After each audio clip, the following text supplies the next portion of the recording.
This is a download from BBC Learning English. To find out more, visit our website. It's morning. I've just woken up in my bed in Jamaica Inn. Memories of what I saw on Christmas Eve haunt me like a nightmare.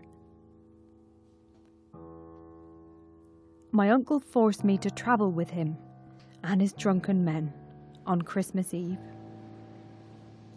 I was so tired on that journey that while they were singing drunken songs, I fell asleep. When I woke up, they had gone. The carriage doors were locked, but I escaped through the window. They had brought me to the coast.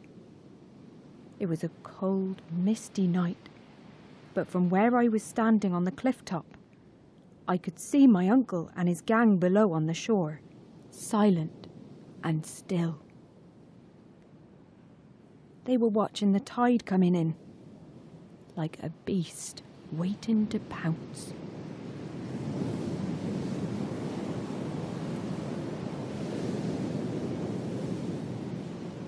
The mist began to clear, and a light appeared on a nearby cliff. At last, the officers the vicar had spoken about were coming. But my hope disappeared quickly. Another light appeared out at sea. This one was moving up and down. I realised then with horror what was happening. The light on the cliff was a trap. A huge black shape appeared out of the darkness. Like a moth to a candle, the ship was heading for the rocks.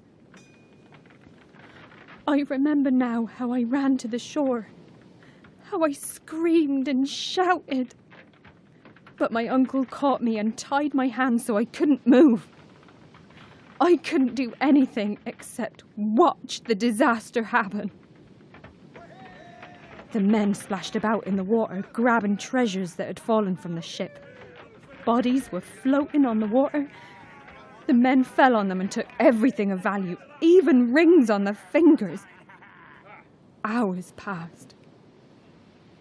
Light was appearing in the sky. My uncle saw it too. Whoa! Stop, everyone! Look! He pointed to the sky. Just gonna get them one of the... Leave it! There's no time. It's getting light. Get out of here before it's too late. But no one was listening. They were greedily grabbing what they could. My uncle had fired his pistol in the air. The men looked up and saw the sky. Fear struck them, and they ran up on the beach carrying what they could. They knew they had stayed too long. Morning was their enemy.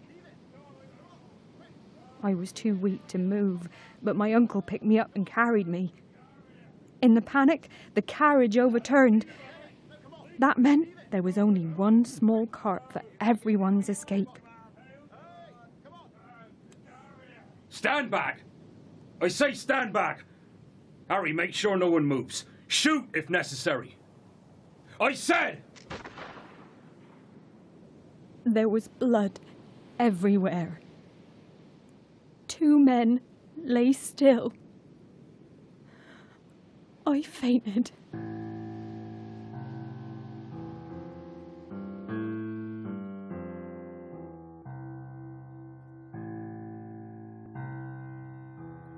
Mary, are you awake?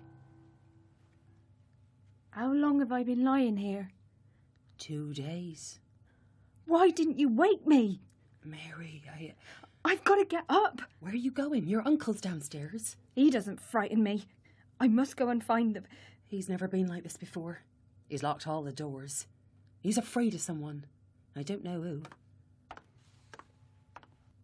Don't go down. Mary, he's got a gun. All the doors and windows are bolted. My uncle is sitting in the kitchen. I heard noises outside. Did you hear anything? He'll come. He warned me, but I didn't listen. We didn't plan it this time. What do you mean? Who warned you? The officers? Them? They can't touch me. They need proof, and all they have is a broken ship and 2 bodies. I wasn't there, was I? I was at home with my wife and niece, cosy by the fire. No, it's him. He'll murder us all. I don't understand. My uncle planned the wrecks, didn't he? Or did he? Was there someone else who gave the orders? Who is he so afraid of? Why don't we get away quickly now? You idiot! There are people everywhere who know what I've done. They'd like to see me hang.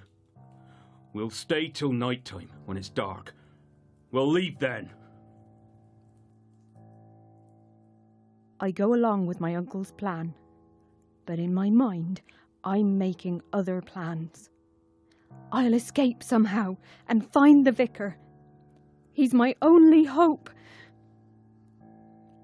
Meet me in the next episode when things get even worse and I make a shocking discovery that will completely change my life at Jamaica Inn.